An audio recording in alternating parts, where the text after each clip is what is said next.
पृच्छति सचेन्नाति भाण्डम भिनत्ति। यशोदा जी कहती कि मक्खन का मटका कहीं छिपा करके रखो, इधर उधर रखो, जिससे कन्हैया को ना मिले। गोपियाँ कहती यशोदा जी सब उपाय मैं करके थक गई, सब देख चुकी उपाय करके, मेरे यहाँ दूध दही का काम ही नहीं है। इसका मंडल पहुँचा, जब चारों तरफ घर में घूम करके खोजा, कहीं मक्खन दूध दही मिला नहीं। तो गोपियाँ कहती नाराज होकर के, मेरी बेटी सोई हुई थी खटिया में, तो मेरी बेटी की चोटी को खटिया की पटिया में बांध दिया और उसके कान में बड़े जोर से हौवा किया। जब हौवा किया वो बेटी जगी, उसकी चोटी तो खाट की पाट में बंधी हुई थी और समय था बच्चों का हुआ पकड़ लेता है। वो रो कर कहती मैया मुझको हुआ पकड़ लिया ऊपर।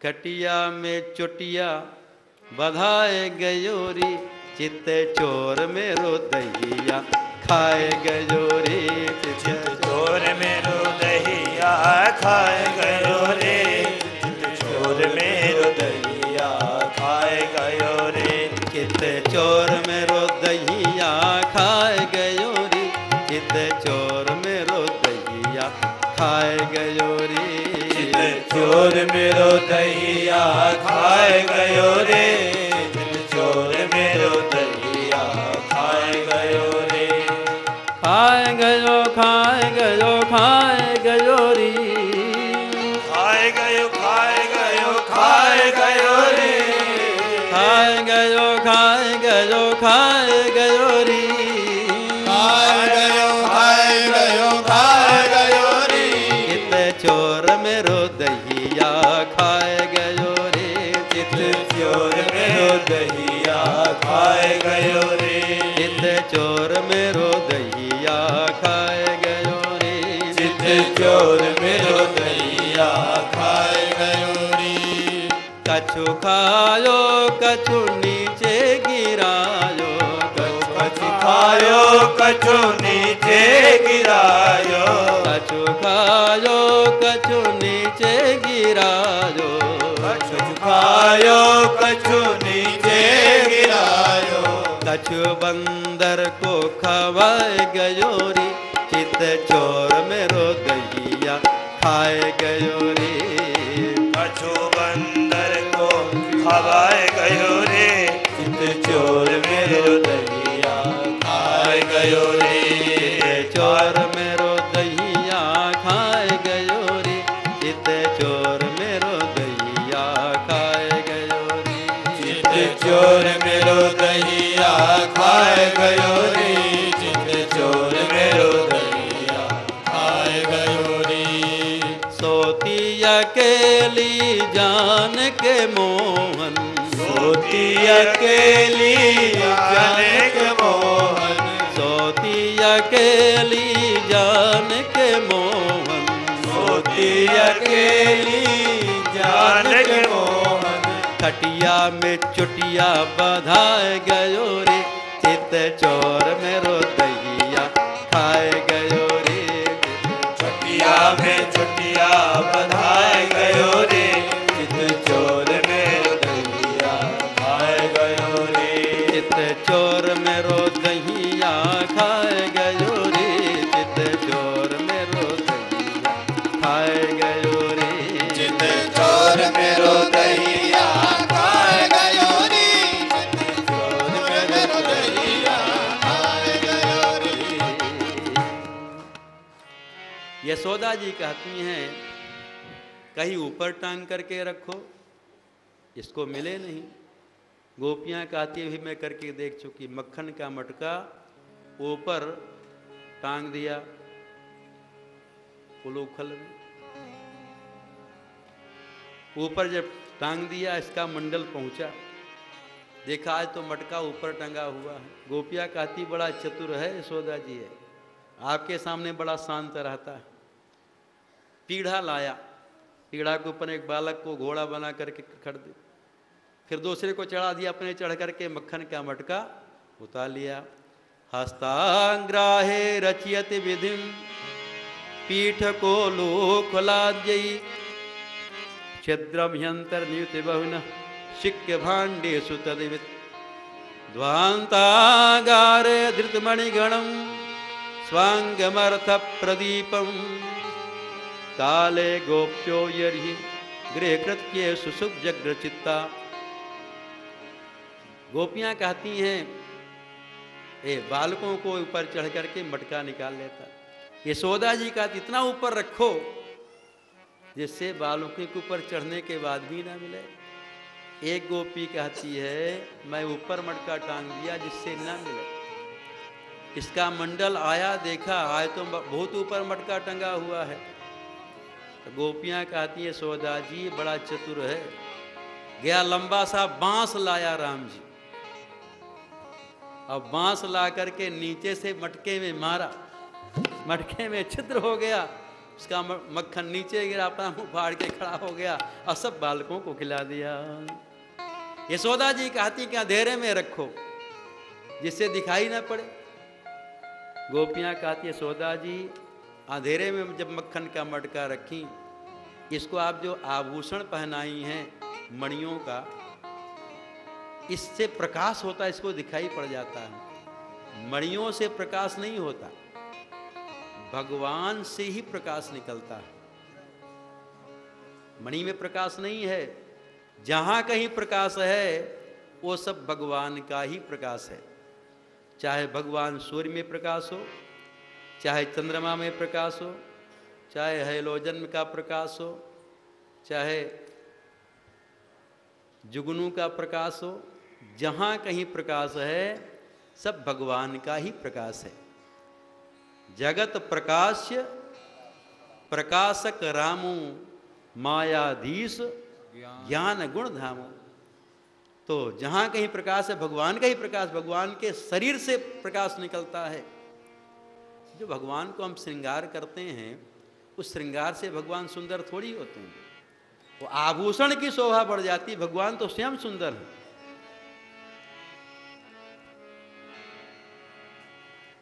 इस प्रकार से गोपियां यशोदा जी से शिकायत करती हैं। एक गोपी कहती है यशोदा जी आप मानती नहीं तो मैं कन्हैया को रगे हाथ पकड़ करके लाऊंगी तब तो मानेंगे। जब ऐसा बोली कन्हैया कहते ठीक है आज तुम्हारे यहाँ का ही नंबर रहेगा।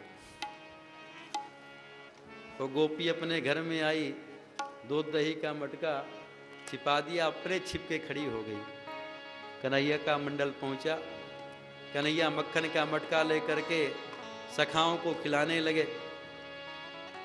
इतने में गोपी कन्हैया का हाथ पकड़ ली। कन्हैया कहते हैं छोड़ दो, कहती मैं छोड़ूंगी नहीं। यशोदा जी मानती नहीं, कहती मेरा लाला कहीं जाता ही नहीं है, आप लोग छुट्टियां शिकायत करती हो, मैं आज रगे हाथ पकड़ के यशोदा जी के पास ले चलूंगी।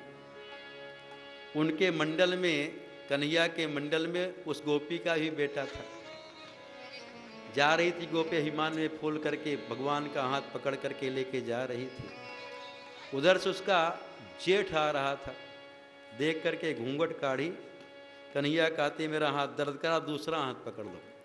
दूसरा हाथ पकड़ाने के बहाने उसी के बेटे का हाथ पकड़ा दिया, अपना मुक्त हो गए। दौड़ते हुए बड़ी अतिशीघ्रता से मैं यशोदा जी के पास में आ गए, उनकी गोदी में बैठ गए।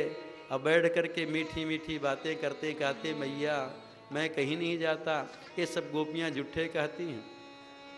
इतने में गोप हिमान में फूल करके अपने बेटे का हाथ पकड़ करके यशोदा जी के यहाँ आई। दरवाजे में पहुँची, कहती यशोदा जी आप मानती नहीं, कहती मेरा लाला कहीं जाता नहीं, आज मैं लाला का हाथ पकड़ करके लाई हूँ। यशोदा जी अंदर से बोली मेरा लाला तो मेरी गोदी में है, वो तो कहीं गया ही नहीं है। घूंघट हटा करके देखी तो अपने ही बेटे के हाथ पकड़ करके लाए थे। भगवान माखन भागवत में कहीं भगवान को चोर नहीं कहा गया। श्री सुखदेव जी भगवान को कभी कहीं चोर नहीं कहना, व्यास जी। ये भगवान लीला करते हैं।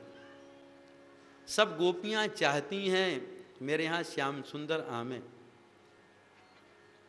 3 प्रकार के जीव हैं और भगवान 3 प्रकार की चोरी भी करते हैं। 3 प्रकार के जीव कौन कौन से हैं? एक तो विषयी, दूसरा साधक और तीसरा सिद्ध। विषयी, साधक, सिद्ध सयाने, त्रिविध जीव जग वेद बखाने। ये 3 प्रकार के जीव हैं, विषयी, साधक और सिद्ध। और भगवान 3 प्रकार की चोरी भी करते हैं। पाप की चोरी करते हैं, क्षीर वस्त्र की चोरी करते हैं और मक्खन की चोरी करते हैं। 3 प्रकार की चोरी ना। वरदे बसंतम नवनीत चौरम गोपांगनानां चदुकूल चौरम अनेक जन्मार्जित पाप चौरम चौराग्रगण्यम पुरुषम नमामि। तो भगवान 3 प्रकार की चोरी करते हैं। एक तो पाप की चोरी करते हैं, दूसरा क्षीर की चोरी करते हैं, वस्त्र की चोरी करते हैं और तीसरा मक्खन की चोरी करते हैं। तो जो विषयी जीव हैं भगवान उनके पाप की चोरी कर लेते हैं। जो विषयी जीव हैं ना भगवान उनके पाप की चोरी कर लेते हैं। क्योंकि जीव जब भगवान के सन्मुख जाता है, भगवान के सन्मुख जाते ही उसके अनंत जन्मों के पापों को भगवान नष्ट कर देते हैं। सन्मुख हो ये जीव मोहि जबहि, सन्मुख हो ये जीव मोहि जबहि, जन्म कोटि यज्ञना समतवहि, जन्म कोटि अगना समतवहि। सन्मुख हो ये जीव मोहि जबहि, सन्मुख हो ये जीव मोहि जबहि, जन्म कोटि अघना समतवहि, जन्म कोटि अगना समतवहि। सन्मुख हो ये जीव मोहि जबहि, सन्मुख हो ये जीव मोहि जबहि, जन्म कोटि यज्ञना समतवहि, जन्म कोटि अगना समतवहि। जीव जब भगवान के सन्मुख जाता भगवान उसके करोड़ों जन्मों के पापों को नष्ट कर देते हैं। हमारा आपका दुर्भाग्य है जो ऐसे ठाकुर की शरण में नहीं जाते, सन्मुख नहीं जाते। जहाँ सन्मुख हुए तुरंत भगवान पापों को नष्ट कर देते हैं।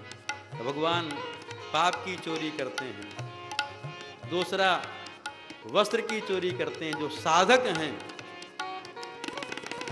तो साधक जो साधना कर रहे हैं तो उनके ये आवरण की चोरी करते हैं। माया का जो आवरण है से क्षीरहरण की लीला है। आगे भगवान को महाराज करना है तो शुद्ध जीव और ईश्वर का मिलन है तो आवरण को भगवान चुरा लेते हैं। आज जो सिद्ध जीव हैं उनके मन की चोरी करते हैं। सिद्ध भक्तों के संतों के मन की चोरी भगवान करते हैं। क्यों? कि भगवान के पास मन नहीं है। भगवान के पास मन नहीं, भगवान मन के ही निर्धन हैं और भगवान के पास सब कुछ भरा हुआ है। भगवान के पास केवल मन ही नहीं है। हाँ, भगवान का मन भक्तों के पास रहता है। एक भक्त रहीम जी विचार करते हैं मैं भगवान को क्या समर्पित करूं, क्या भेंट करूं। उनके मन में हुआ हम भगवान को रत्न भेंट करें। विचार करते हैं जहाँ से रत्न निकलते हैं उस रत्नाकर में इनका निवास है। रत्नाकरस्तव गृहम गृहिणी च पद्मा किं देयमस्ति भवतो जगदीश्वराय।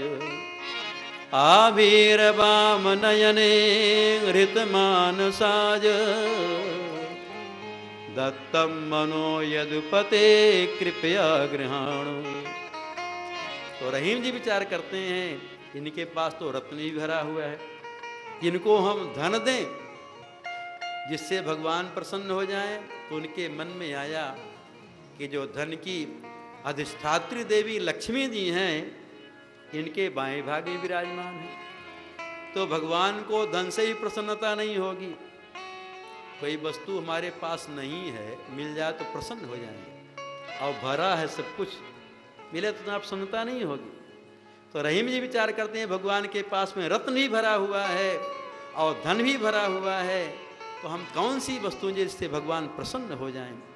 विचार करते करते रहीम जी के मन में आया कि भगवान के मन को गोपियों ने चुरा लिया है, कि भगवान मन के निर्धन है, भगवान का मन उनके पास में नहीं है, इसलिए रहीम जी अपना मन भगवान को समर्पित करते हैं। आविर्भाम नयने हृतमानसाय